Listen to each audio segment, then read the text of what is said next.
ভাস্কর্য স্থাপন বিষয় ইসলামী শরিয়াতে কী বলা আছে, কোরআন এবং হাদিসে কী বলা আছে, সে বিষয়টি জানার চেষ্টা করব ইনশাআল্লাহ তাআলা। প্রিয় দর্শক, আমাদের দেশের এক শ্রেণীর মানুষ দাবি করছেন যে মূর্তি বলা হয় যা পুজো অর্চনা তথা উপাসনার উদ্দেশ্যে নির্মাণ করা হয়েছে, স্থাপন করা হয়েছে সেটিকে, আর যা পুজোর উদ্দেশ্যে স্থাপিত হয়নি বরং নিছক সৌন্দর্য এবং নান্দনিকতার জন্য স্থাপিত হয়েছে তা হলো ভাস্কর্য। এ শ্রেণীর লোকদের দাবি হলো অতএব মুসলমানদের জন্য কোনো মূর্তি স্থাপন করা এটা জায়েজ নেই, যেহেতু সেটি শিরকের উদ্দেশ্যে স্থাপিত হয়েছে, কিন্তু ভাস্কর্য স্থাপন করা জায়েজ, যেহেতু সেটি শিরকের উদ্দেশ্যে নির্মিত বা স্থাপিত হয়নি।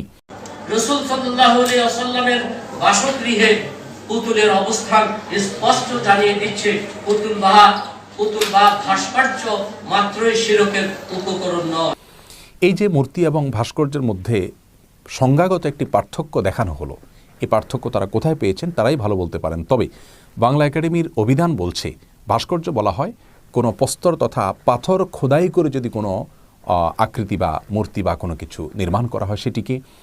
আর মূর্তি এটি হিন্দু ধর্মে যদিও প্রতিমাকে বোঝানো হয়, কিন্তু সাধারণ অর্থে মূর্তি বলতে কোনো অবয়ব বা আকৃতি তৈরি করাকে মূর্তি বলা হয়।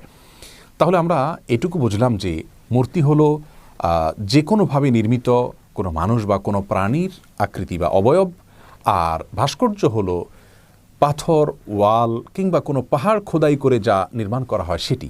তাহলে যে ভাস্কর্যের মধ্যে কোনো প্রাণীর ছবি, কোনো মানুষের ছবি বোঝা যায় পরিষ্কারভাবে, সেটি ভাস্কর্য, এবং একই সঙ্গে মূর্তিও, যেহেতু সেখানে আকৃতি এবং অবয়ব পরিষ্কারভাবে বোঝা যাচ্ছে। আমরা সবাই কম বেশ জেনে থাকব যে মূর্তিকে ইংরেজিতে বলা হয় স্ট্যাচু, আর ভাস্কর্যকে ইংরেজিতে বলা হয় স্কাল্পচার। সারা বিশ্বের সবচেয়ে নামকরা মূর্তিগুলোর একটি হলো স্ট্যাচু অফ লিবার্টি, যেটি আমেরিকাতে রয়েছে। আমরা জানি যে সেই স্ট্যাচু যার অর্থ হলো মূর্তি, সেখানে কেউ পুজো করতে যায় না, উপাসনা করতে যায় না, অর্চনা করতে যায় না, সেটি নিছক সৌন্দর্য এবং নান্দনিকতার জন্যই তৈরি করা হয়েছে। তারপরেও কিন্তু সেটাকে স্ট্যাচু অফ লিবার্টি অর্থাৎ মূর্তি বলা হচ্ছে, সেটা কিন্তু স্কাল্পচার বলা হচ্ছে না। তার মানে বোঝা গেল যে ভাস্কর্য হলে সেটি আর মূর্তি নয়, এমনটি সঠিক নয়। যদি তাই হতো তাহলে এটাকে স্ট্যাচু অফ লিবার্টি বলা সঠিক হতো না। যারা বাংলাদেশে বিভিন্ন জায়গায় ভাস্কর্য স্থাপন করার সপক্ষে, তাদের একটা যুক্তি হলো যে ভাস্কর্য স্থাপন না হলে আমাদের মধ্যে চেতনা কিভাবে সঞ্চারিত হবে, কিভাবে আমরা মুক্তিযুদ্ধের চেতনাকে ধারণ করব। তাদের কাছে আমরা বিনীতভাবে প্রশ্ন রাখতে চাই, সারা বিশ্বে যে মানুষটির আদর্শ সবচেয়ে বেশি পরিমাণে চর্চা হয়ে থাকে, যার চেতনাকে সবচেয়ে বেশি সংখ্যক মানুষ সবচেয়ে শক্তিশালী এবং বলিষ্ঠভাবে ধারণ করে এখনও রেখে আছে, যুগ যুগ ধরে, শতাব্দী ধরে রেখে আছে, তিনি হলেন মুহাম্মদ রাসূলুল্লাহ সাল্লাল্লাহু আলাইহি ওয়াসাল্লাম। পৃথিবীতে মুসলিমরা তার কয়েকটি স্ট্যাচু বা মূর্তি নির্মাণ করেছে, ভাস্কর্য নির্মাণ করেছে। প্রিয় দর্শক, এখান থেকে পরিষ্কারভাবে বোঝা গেল যে কোনো চেতনাকে ধারণ করবার জন্য সেই চেতনা সংশ্লিষ্ট ভাস্কর্য তৈরি করতে হবে, নির্মাণ করতে হবে, এই যুক্তি একেবারেই খোঁড়া যুক্তি। বরং বহু ভাস্কর্য পৃথিবীতে এখনও আছে, যে ভাস্কর্যগুলো যাদের রয়েছে তাদের সম্পর্কে মানুষ জানেও না। চেতনা ধারণ করা তো অনেক পরের কথা।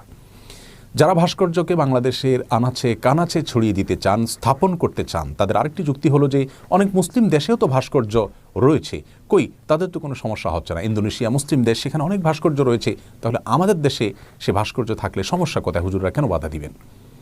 এর উত্তর হলো যে ইন্দোনেশিয়াতে কোনো রাজ্যে ইসলামী শরিয়া পর্যন্ত চালু আছে। আপনি কি সেটিকে বাংলাদেশে আমদানি করার, সেটাকে বাংলাদেশে চালু করার সপক্ষে অবস্থান নেবেন? নিশ্চয়ই নেবেন না। তাহলে যে সমস্ত তথাকথিত প্রগতিশীল বন্ধুরা যারা মুসলিম দেশগুলোর কোনো বাজে দৃষ্টান্ত থাকলে সেটিকে আমাদের দেশে আমদানি করার কথা বলে, সে দেশগুলোর কোনো ভালো দৃষ্টান্ত থাকলে সেটিকে আমদানি করার কথা তো কখনো বলেন না। এখান থেকে বোঝা গেল তারা সুস্পষ্টভাবে সুবিধাবাদিতার অবস্থানে রয়েছেন, স্বার্থপরতার অবস্থান রয়েছেন। তাদের আরেকটি দাবি হলো যে এটি এক প্রকারের শিল্প, ভাস্কর্য এক প্রকারের শিল্প, অতএব এই শিল্প আমাদেরকে ধরে রাখতে হবে। শিল্পের বিরোধিতা করতে পারে মূর্খ মানুষেরা শুধুমাত্র। প্রিয় দর্শক, আমরা এ ব্যাপারেও তাদের কাছে বিনীতভাবে প্রশ্ন করতে চাই যে কোনো কিছু শিল্প হলেই সেটি আমাদের ধারণ করতে হবে? পৃথিবীতে বহু প্রকারের শিল্প আছে, অনেক সমাজে অনেক রকমের শিল্প আছে, সব শিল্পকে আমরা আমাদের সমাজে আমদানি করব? যারা ভাস্কর্য নির্মাণ এবং স্থাপনকে জায়েজ মনে করেন, তারা কোরআন হাদিস থেকে কিছু উদ্ধৃতি পেশ করে থাকেন। তার মধ্যে থেকে একটি হলো আয়েশা রাদিয়াল্লাহু তাআলা আনহার ঘটনা। আমরা জানি সহিহ বুখারীতে বর্ণিত হয়েছে, আয়েশা রাদিয়াল্লাহু তাআলা আনহা তিনি ছোট ছিলেন, তার বাসায় খেলনার পুতুল ছিল, তিনি তার বান্ধবীদের সাথে সেই পুতুল দিয়ে খেলা করতেন। প্রিয় নবী সাল্লাল্লাহু আলাইহি সাল্লাম সেটিকে অনুমোদন করেছেন, কখনো তিনি বাধা দেননি। তাদের দাবি হলো নবী সাল্লাল্লাহু আলাইহি সাল্লামের বাসায় যদি পুতুল থাকতে পারে তাহলে সে পুতুলেরই বড় আকৃতির পুতুল, সেটি বাহিরে থাকতে অসুবিধা কোথায়? এর উত্তর হলো ছোট বাচ্চাদের জন্য খেলনা হিসাবে পুতুল রাখা জায়েজ। হাফেজ ইবনে হাজার আসকালানি রাহিমাহুল্লাহ, যিনি সহিহ বুখারীর সবচেয়ে বড় ব্যাখ্যাতা এবং সবচেয়ে বড় ব্যাখ্যা গ্রন্থ ফাথুল বারীর রচয়িতা, তিনি সেখানে লিখেছেন এ হাদিসের ব্যাখ্যায় যে এখানে উদ্দেশ্য হলো বাচ্চা হিসাবে আমাদের আয়েশা রাদিয়াল্লাহু তাআলা আনহা, শিশু হিসাবে আমাদের আয়েশা রাদিয়াল্লাহু তাআলা আনহা এটা দিয়ে খেলা করেছেন, এটা তার জন্য জায়েজ রয়েছে। কিন্তু বড়দের জন্য এটিকে স্থাপন করা, সম্মান করা বা সম্মানজনকভাবে এটিকে প্রদর্শন করা জায়েজ নয়। পৃথিবীর ইতিহাসে সর্বপ্রথম যারা শিরক শুরু করেছে, যারা প্রতিমা পূজা শুরু করেছে, তারা ছিল নূহ আলাইহিস সালামের জাতি। আর এটা শুরু হয়েছে যেভাবে, তার ইতিহাসটা হলো নূহ আলাইহিস সালামের অনুসারীরা, তার উম্মতদের মধ্য থেকে কিছু লোক 5 জন তাদের পূর্বেকার নেককার মানুষের, ভালো মানুষের আকৃতি তারা আগে অঙ্কন করলো বা মূর্তি নির্মাণ করলো। তাদের উদ্দেশ্য ছিল যে তাদেরকে দেখে আমরা অনুপ্রাণিত হব, আমাদের ভিতরে ভালো কাজ করার আগ্রহ জাগবে, যেহেতু তারা ভালো মানুষ ছিলেন। এটি দীর্ঘদিন পর্যন্ত সেভাবেই ছিল।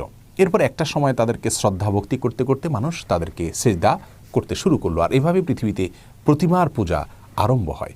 প্রিয় দর্শক, আজও আমরা দেখি পৃথিবীতে অনেক ভাস্কর্য শুরু হয় প্রথমে সম্মানের জন্য, সৌন্দর্যের জন্য, চেতনা সঞ্চারিত করবার জন্য, এরপর সেখানে ফুল দেওয়া হয়, তারপর সেখানে নীরবতা পালন করা হয়, একটা সময় হয়তো সেখানে মাথা অবনত করে মানুষ সেজদা করবে। ইসলাম শরীয়তের গুরুত্বপূর্ণ একটা মূলনীতি হলো সাদ্দুজ জারায়, অর্থাৎ কোনো অপরাধের দুয়ার উন্মোচিত হতে পারে এরকম পথ বন্ধ করে দিতে হয়।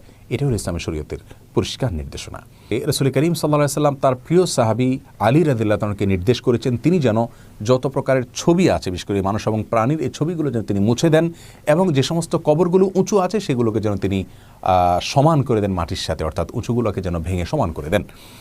এখানে কিন্তু কোনো ছবি যেটাকে মানুষ পুজো করে সেটাকে তিনি মুছতে নির্দেশ করেছেন এমন কোনো বর্ণনা নেই, বরং এই বর্ণনা ব্যাপকভাবে বোঝাচ্ছে যে সব ধরনের প্রাণীর ছবিকেই নবী সাল্লাল্লাহু আলাইহি সাল্লাম মুছে দেওয়ার নির্দেশ করেছেন। তেমনিভাবে আবু দাউদে বর্ণিত একটি হাদিস রয়েছে যে একবার জিবরিল রাসূল করিম সাল্লাল্লাহু আলাইহি সাল্লামের বাসায় এসে ফিরে গিয়েছেন। পরের দিন এসে বলেছেন, ইয়া রাসূলুল্লাহ, আপনার বাসায় আমি প্রবেশ করতে গিয়েও বাধাগ্রস্ত হয়েছি, প্রবেশ করতে পারিনি। তার কারণ হলো আপনার বাসার সম্মুখে বা বাসায় যে পর্দা ছিল সেখানে কোনো একটা প্রাণীর আকৃতি বা অবয়ব ছিল। তখন নবী আলাইহিস সালাম সেই প্রাণীর অবয়বটাকে মুছে দিলেন বা মাথার অংশকে মুছে দিলেন, তারপর জিবরিল সেখানে প্রবেশ করলেন।